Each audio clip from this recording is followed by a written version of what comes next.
Salut Samir. Salut Julien. Salut à toi qui nous écoutes. Bienvenue dans ce nouvel épisode de ce podcast, La Systémique du Bonheur. Aujourd'hui, Samir, on parle de quoi? Alors aujourd'hui, en fait, on va te parler de changement et on voudrait te parler d'un principe qui voudrait que lorsqu'on cherche à changer, en réalité, on cherche juste à revenir à son état originel. Exact. Et c'est quoi qu'est-ce qu'on pourrait appeler cet état originel? Ça représenterait quoi, Samir? Mais en fait, ça représenterait notre identité profonde, c'est-à-dire que on a une identité qui est la nôtre et cette identité, en fait, elle se développe lorsqu'on est enfant.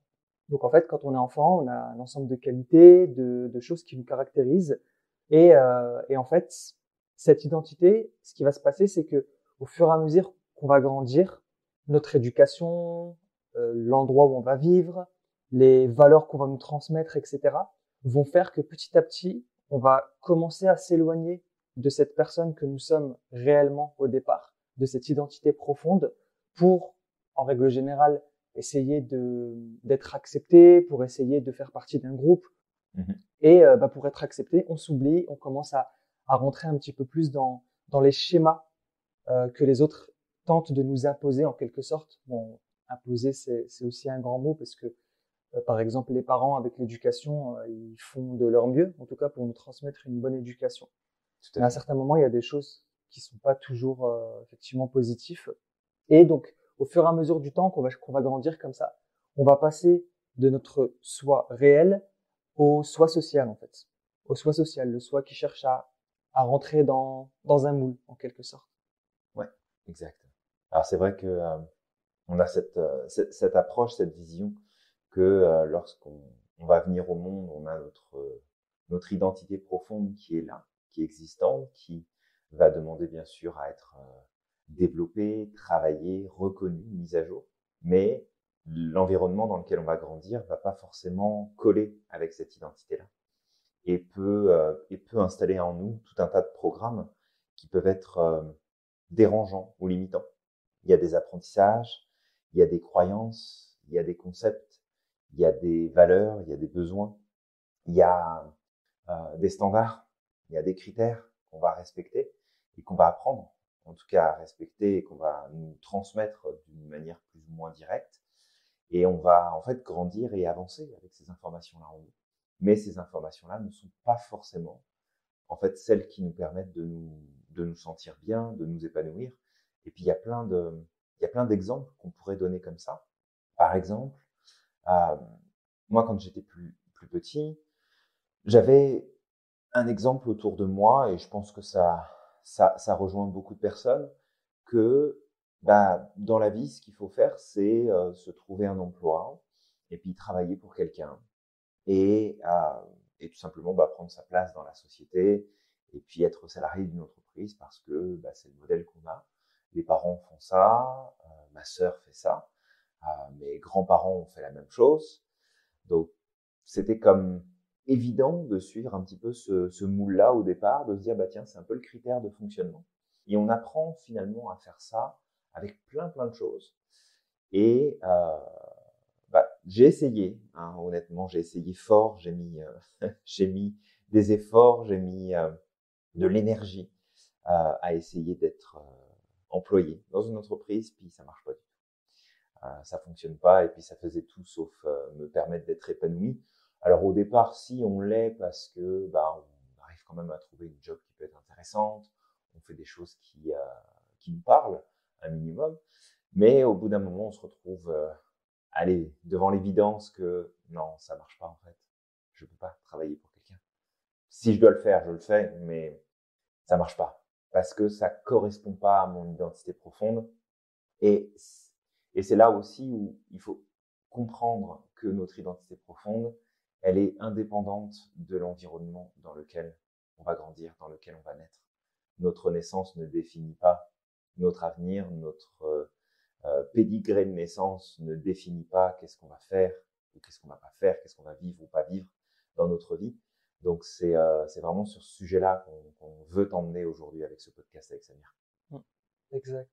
Et c'est vrai que qu'effectivement l'éducation qu'on a et alors il n'y a pas que les parents, hein, il y a comme on dit un ensemble de facteurs. Ça peut être l'éducation que nos Tout à parents fait. ont reçue, ça peut être la société en quelque sorte, les valeurs sociétales, et ça peut être un ensemble de choses qu'on apprend à l'école, etc., qui peuvent à un certain moment ou l'autre nous conditionner et Tout à fait. nous faire sortir un petit peu de cette identité profonde. Moi, je me rappelle par exemple dans le monde de l'entreprise, j'avais travaillé dans une entreprise où il y avait 300 personnes, c'était une boîte internationale, et par exemple, moi, je trouvais pas ma place. Pourquoi? Parce que moi, la chose qui est importante pour moi, c'est l'authenticité. Et ça, c'est depuis que je suis gamin. J'aime bien être authentique, j'aime bien être moi-même. J'ai pas besoin de jouer, j'aime pas jouer des rôles. Je le fais quand j'ai envie de rigoler avec des amis parce que je vais prendre un personnage et puis on va bien se marrer. Mais en dehors de ça, dans la grande majorité des cas, j'aime être authentique. Et dans les entreprises, par exemple, il y avait beaucoup de monde. Je vais pas faire de la généralisation, mais en tout cas, c'est ce que je voyais beaucoup et c'était ceux qui prenaient le plus de place. Mhm. Il y avait beaucoup de monde qui portait un masque. Et ça, moi, je comprenais pas. Je travaillais dans une entreprise, je n'arrivais pas à m'y faire. De voir que des gens, à partir du moment où ils rentraient dans l'entreprise, ils mettaient un masque, ça souriait plus, on dirait des dépressifs, ça surjouait, et je me disais non mais c'est pas possible quoi. Enfin, et moi j'arrivais pas justement à jouer ce masque et j'avais cette image de personnes qui n'en faisaient pas assez, qui étaient un peu trop chill peut-être pour eux, Mhm. un peu trop tranquille quoi. Et un jour, mon plus deux qui m'avait convoqué dans son bureau et qui m'avait dit bah fais attention à ta gestuelle parce que même quand tu écris sur ta table, on n'a pas l'impression que tu écris. On a l'impression que tu es un peu trop rafalé sur ton truc. Et en fait, il faut que tu te tournes d'un angle comme ça de 50 degrés et puis que tu fasses en sorte d'écrire pour qu'on puisse te voir à travers les fenêtres des bureaux pour savoir que tu écris. Je me suis dit non mais c'est pas possible. Enfin, on me juge pas sur mes résultats.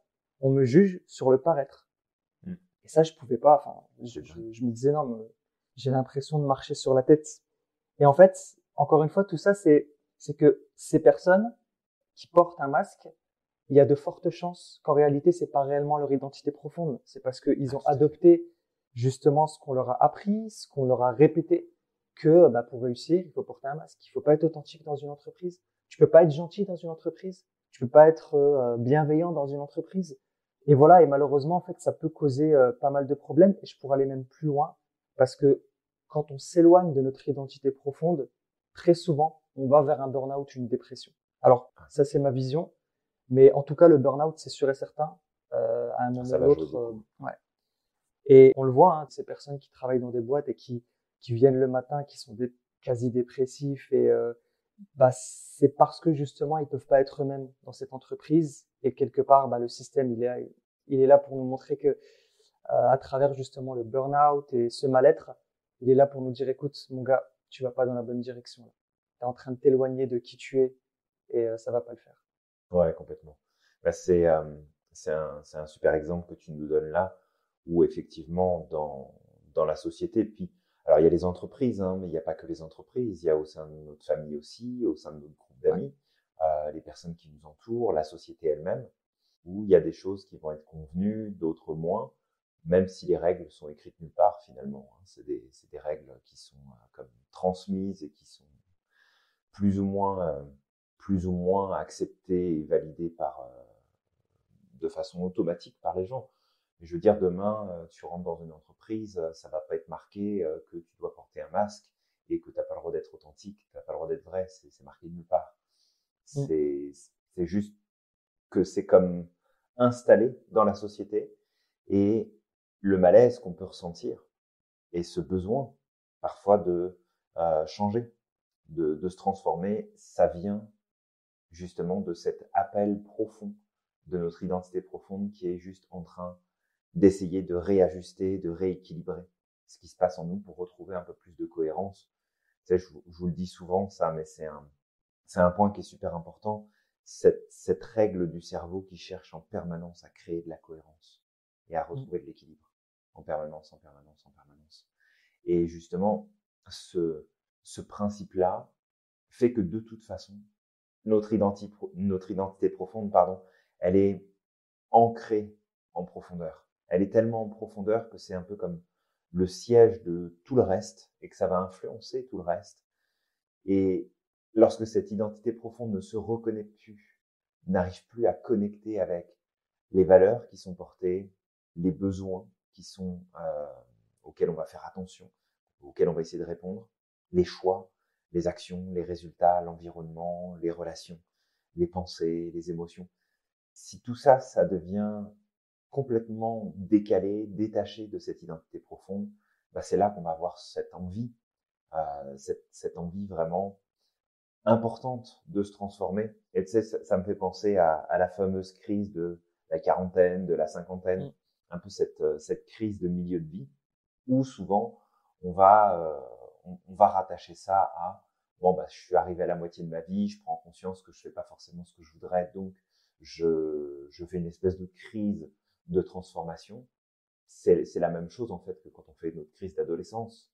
Alors la crise d'adolescence, elle est nécessaire parce que c'est là aussi où on va construire notre personnalité, on va faire ressortir nos traits de caractère, on va prendre plus ou moins notre place. C'est sûr que si on fait pas du tout de crise d'adolescence et que ça passe tout seul et qu'on fait rien ressortir, bah, ça va être un peu plus compliqué à l'âge adulte. Si on fait une crise d'adolescence complètement irraisonnée et que ça part dans des directions qui sont beaucoup trop extrêmes, bah, ça va être la même chose pour la suite. Mais ces moments de crise-là, qu'est-ce que c'est? C'est avant tout notre identité profonde qui nous envoie un signal et qui nous dit hey, ça va pas. Ce que tu fais, ça marche pas. C'est pas ça qu'il faut. C'est pas de ça dont tu as besoin. C'est pas ça qui est important. C'est un petit peu comme un appel au secours de notre identité profonde qui a juste envie de dire regarde, on n'est pas aligné, là, il faut faire quelque chose pour que ça puisse reprendre du sens. Et c'est ça le principe. Je le crois en tout cas profondément que pourquoi est-ce qu'on a envie de changer et parfois plusieurs reprises dans notre vie, c'est pour la simple et bonne raison que bah, notre identité profonde n'arrive pas à rentrer en cohérence, en alignement avec ce qui se passe dans notre vie et notre mode de fonctionnement à ce moment-là. Bah ouais, donc du coup, en fait, ce que tu dis là, en fait, ça me refait faire un parallèle avec ce que j'avais dit tout à l'heure, avec les trois états du soi. Donc on avait donc le soi profond, donc ça c'est notre identité profonde, c'est la personne qu'on est réellement. Et puis après il y a le soi social, donc le soi qui cherche justement à être accepté, qui cherche à faire partie d'un groupe et à rentrer dans un moule, justement par peur très souvent d'être oublié ou d'être mis de côté. Parce que faut pas oublier que l'être humain reste quand même un animal social et que du coup on a besoin de vivre en société. Et ensuite, ben, très souvent, comme j'avais dit tout à l'heure, le fait que quand on s'éloigne de notre soi profond, trop ou trop longtemps, à un moment ou l'autre, on va rentrer justement dans ce soi de la peur. Et ce soi de la peur, c'est très souvent le moment où justement on est entre le marteau et l'enclume. C'est-à-dire que, enfin, je sais pas si c'est le bon mot, mais en tout cas, on est entre ok, j'ai envie de redevenir réellement moi-même, mais si je redeviens réellement moi-même, qu'est-ce que je vais perdre? Est-ce que je vais être rejeté? Est-ce que on va me mettre de côté? Est-ce que mes amis mes amis, ma famille, les personnes qui m'aimeront toujours? Ouais. Et ce moment-là, en fait, ce soi de la peur, c'est un moment de résistance, c'est un moment où aussi on peut rentrer dans des phases de burn-out ou dans des phases de dissonance. Et ça peut durer un certain temps.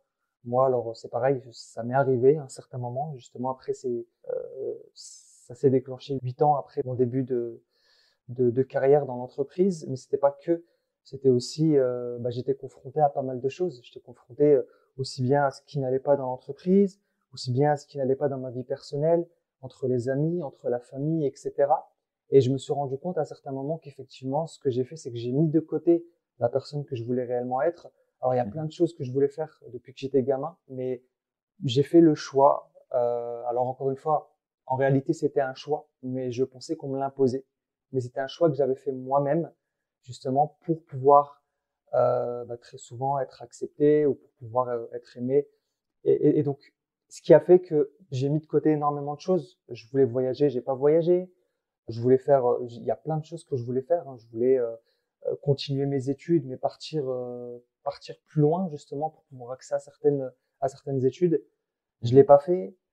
Et en fait, tout ça, c'était mon choix en réalité. C'est moi qui l'a fait parce que ça répondait peut-être à ce moment-là à certains besoins.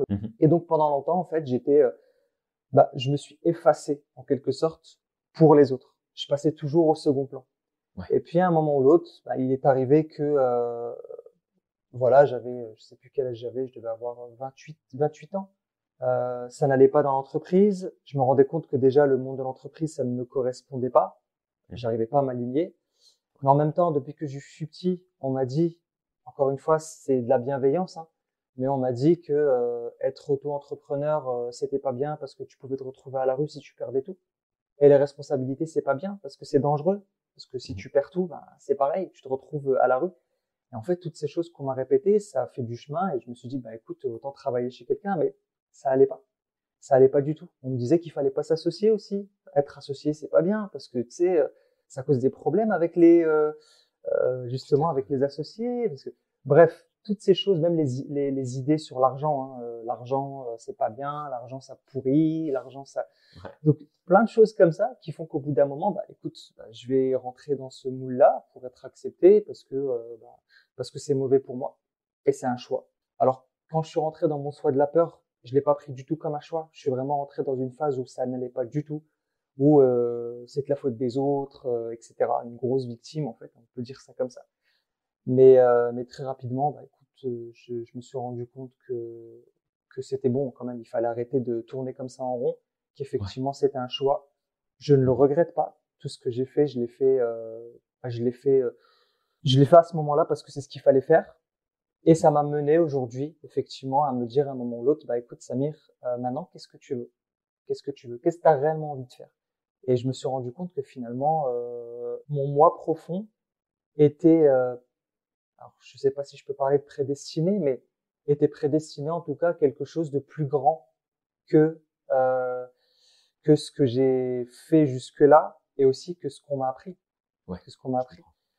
Et bah ce soit de la peur, cette période de dissonance, elle est énorme. Hein. C'est de la faute des autres, c'est des phases où t'as plus envie de parler avec personne, c'est des phases où tu ne sais plus qui tu es, Mhm. euh, et, et c'est très très difficile. Je me rappelle cette période-là a été très très difficile. J'ai été immonde aussi avec certaines personnes autour de moi. Encore une fois, je dis j'ai été, c'est mon comportement qui a été immonde Ouais. parce que justement, j'étais dans cette phase où je savais plus qui j'étais réellement. Et c'était pas mon objectif, hein, d'avoir un comportement immonde, mais c'était la conséquence de tout ça. Mais voilà. Après, encore une fois, le tout, c'est encore une fois de comprendre que notre identité profonde et notre comportement, c'est pas pareil, et que Mm. justement, si on est dans cette phase où ça ne fonctionne pas, c'est juste qu'on va pas dans la bonne direction.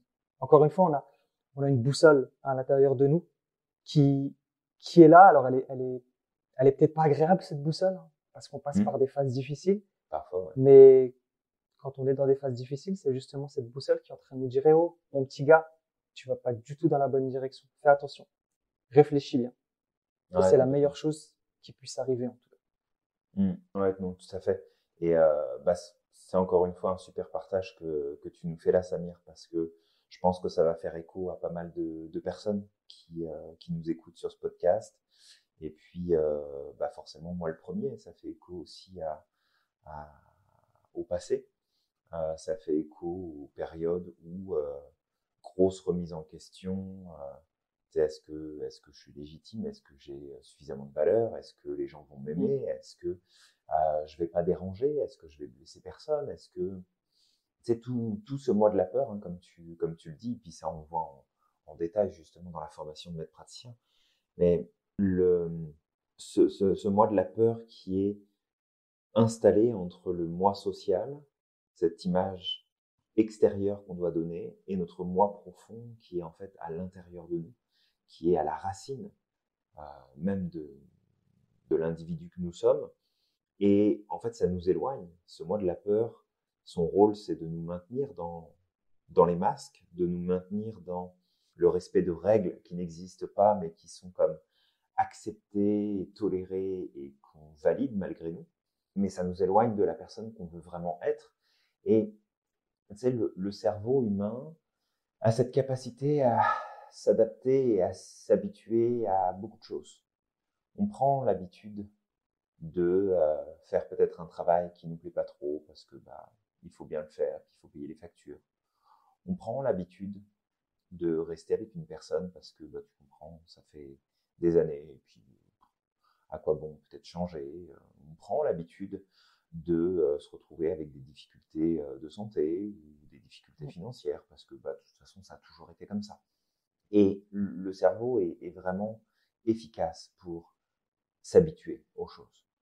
Mais c'est pas parce qu'on s'habitue que c'est forcément bon pour nous. Et que justement, quand on a ce besoin de changer est toujours accompagné d'un mal-être, d'un inconfort, de quelque chose qui nous dérange, parce que c'est cet inconfort qui va nous pousser justement à avancer.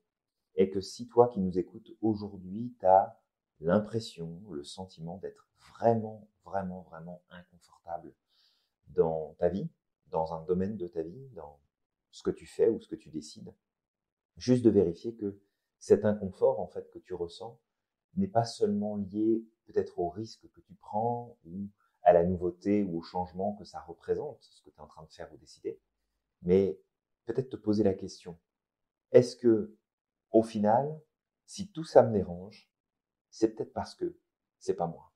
C'est peut-être parce que ça me correspond pas. Et c'est difficile, hein, parce que si tu ne connais pas, si tu ne te connais pas en profondeur, si tu ne sais pas qui tu es, quelle est ton identité profonde, quels sont tes talents, tes forces, quelles sont tes spécificités à toi, qui te rendent unique positivement, bah, ça va être difficile de pouvoir déterminer tout ça, mais au moins de se poser la question, de se dire, ok, là, je suis pas très confortable dans cette situation-là. Qu'est-ce que c'est? C'est parce que ça vient me challenger? Ok, ça me challenge, donc je grandis avec ça, c'est correct. Ou est-ce que je suis inconfortable parce que ça marche pas?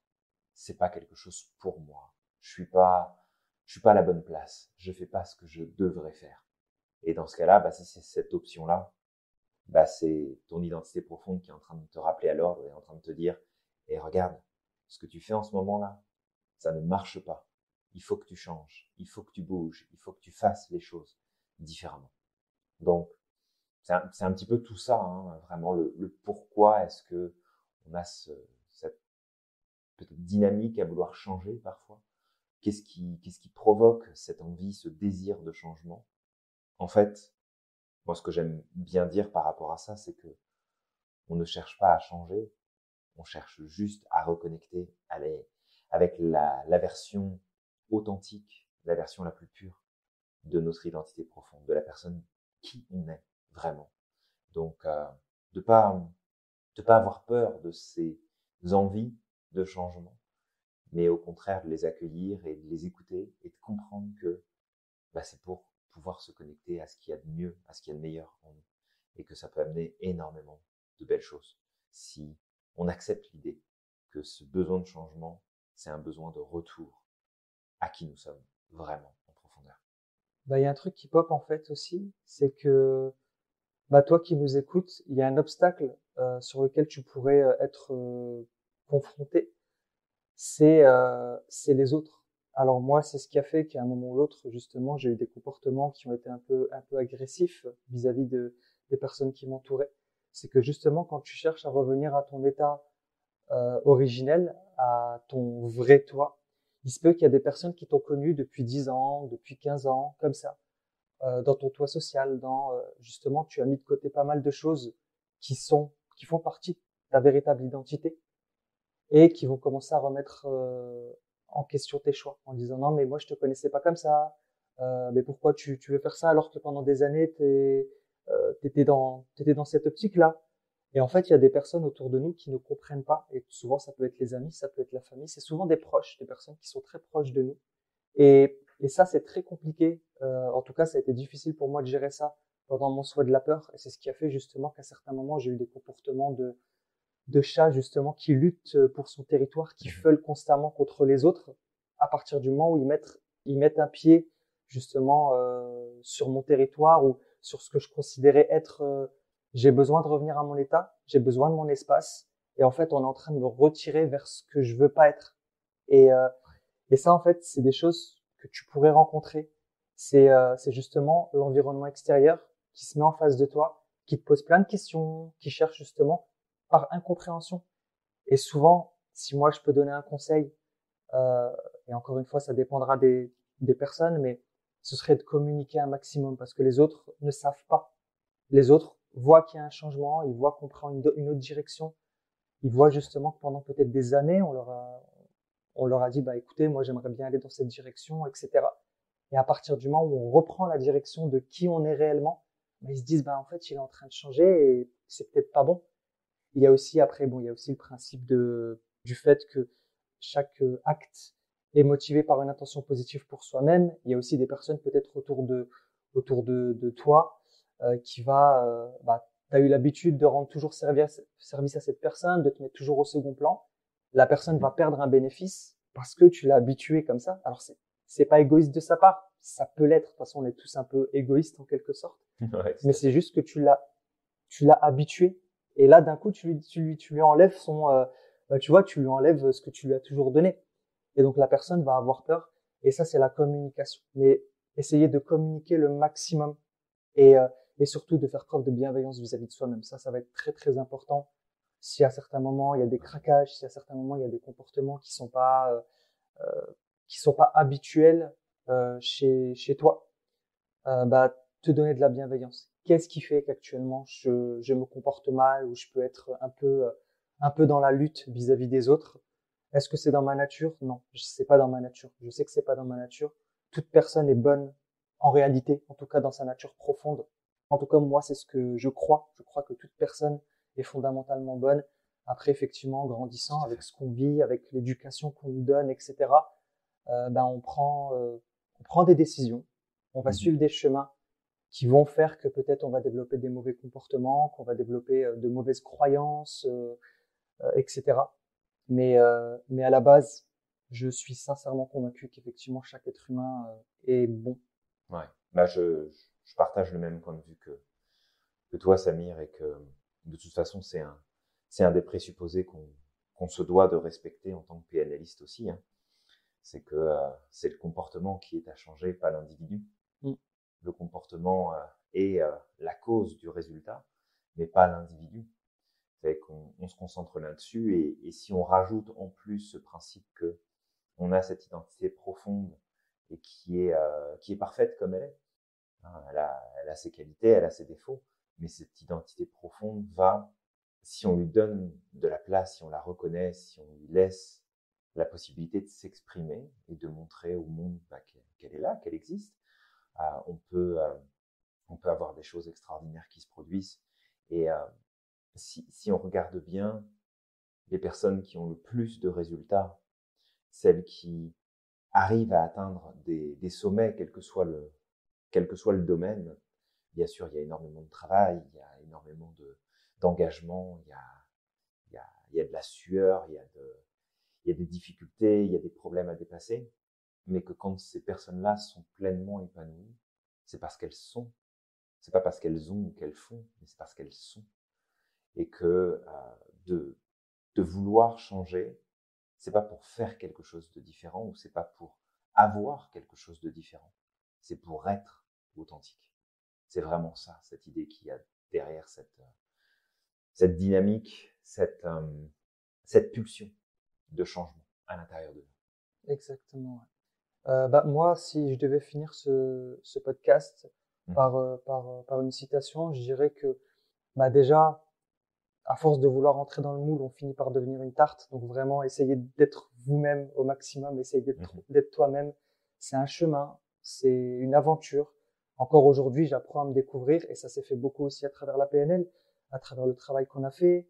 On avait parlé de la fenêtre de Johari, on avait parlé justement du fait de remettre à jour ses qualités, remettre à jour ses valeurs, quelles sont mes valeurs, quels sont mes besoins, et vraiment apprendre à se connaître, retourne justement à ce que tu es réellement et à tes qualités, tes besoins, tes valeurs. Si tu connais tes qualités, tes besoins, tes valeurs, tu auras beaucoup plus de facilité à avancer et tu auras aussi beaucoup plus de facilité à reconnaître qui tu es réellement. Et selon moi, encore une fois, selon moi, mais ça prend du temps, de savoir aussi à certains moments faire la différence entre les comportements et l'identité. Je vais donner un exemple. Parmi mes valeurs, les valeurs dominantes chez moi, c'est la bienveillance. La bienveillance vis-à-vis des autres, le soin, le fait de prendre soin des autres, la tolérance, etc. Et je sais que les comportements que j'ai eus justement pendant une année, quand j'étais dans mon soi de la peur, vis-à-vis de certaines personnes, où j'ai été peut-être un peu dur dans mes mots, c'était pas moi. C'est des comportements qui ont, mais en fait, qui étaient là parce que c'était une manière de répondre à mon environnement. c'était une manière de répondre aussi à cette dissonance que j'étais en train de vivre. Mais c'est pas moi. Et du coup, le fait de connaître mes valeurs, de connaître aussi mes qualités, parce que dans mes qualités, il y a aussi le fait de prendre soin des autres, l'empathie, etc. Mhm. Ben, j'arrive à faire aujourd'hui cette différence en me disant, moi, je sais que je suis quelqu'un d'empathique, je sais que mes valeurs dominantes, c'est la bienveillance. Et je sais qui je suis, je sais que mes comportements peuvent être décalés, et je suis un être humain comme, voilà, on est des êtres humains, on n'est pas parfait. Et donc, ok, c'est pas grave, j'ai des mauvais comportements, qu'est-ce que je peux faire à ce moment-là pour travailler sur ces comportements-là et pour changer mes comportements. Mais mon identité, je sais où elle est et je vais juste essayer de faire en sorte de faire quoi? Si mon comportement n'est pas adapté, de faire en sorte que mon comportement se rapproche le plus de mon identité. Exact. Mm. Exact. Tout ça, je pense que c'est des bons points qu'on a partagés aujourd'hui dans ce podcast, Samir. Mm. Est-ce que tu penses qu'il manquerait peut-être quelques éléments? Il me semble qu'on a fait le tour pas mal. Mais bon, après, il y a toujours plein de choses qu'on pourrait dire sur ce sujet-là. Peut-être juste de reconfirmer en tout cas que pourquoi est-ce que toi qui nous écoutes, tu as envie de changer? C'est pour redevenir la personne que tu veux et que tu dois et que tu es vraiment au fond de toi. De te reconnecter vraiment à cette identité profonde. Donc d'accueillir cette envie de changement avec beaucoup de bienveillance et beaucoup de positif et d'intérêt, de curiosité pour dire, OK, mais comment est-ce que je pourrais être un peu plus moi aujourd'hui? Qu'est-ce que je pourrais modifier pour être un peu plus authentique et être aligné avec moi-même? Mm. Pour imaginer ça justement, avant de finir, parce que tu disais le besoin de changement, c'est revenir à soi. Il y a des gens qui ont peur du changement en se disant ouais, mais en fait, je suis en train de changer, peut-être que je vais devenir pire, etc. Parce qu'ils savent pas justement vers où ils cherchent réellement à se rendre. En Tout à fait. réalité, le système cherche à nous renvoyer à qui on est. Imagine que tu es une statue. Tu es une statue, tu es là pendant un certain temps, donc tu es polie, propre, étincelante. Et puis au fur et à mesure du temps, tu as du calcaire, tu as des impuretés qui viennent comme ça se mettre sur cette sculpture que tu es, sur ton identité. Et à partir du moment où tu vas chercher à redevenir toi-même, ne serait-ce que le soi de la peur, etc., c'est juste ce qui se passe, c'est que ton système a juste envie d'enlever ces impuretés qui sont autour de toi et te redonner ta forme originelle. Donc ça, c'est l'image que je pourrais donner.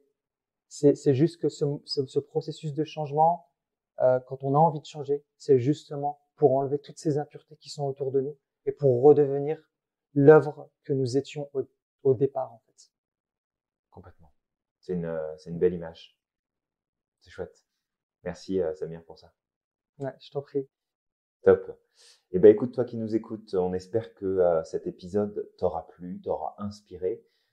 Si jamais tu as des questions, des commentaires, tu as juste à les noter, que ce soit sur cette version qui est disponible sur YouTube en format vidéo ou que ce soit en audio sur ta plateforme favorite d'écoute. Donc on compte sur toi pour liker, commenter, partager, t'abonner aussi pour t'assurer de recevoir à chaque nouvel épisode une petite alerte pour te dire tiens, tu as une dose d'inspiration qui t'attend. Et puis, on te dit à très vite pour un prochain épisode. À très vite et surtout, crois au maximum en ton potentiel. Exact. N'oublie pas que tu es magique et on te dit À à la la prochaine. prochaine.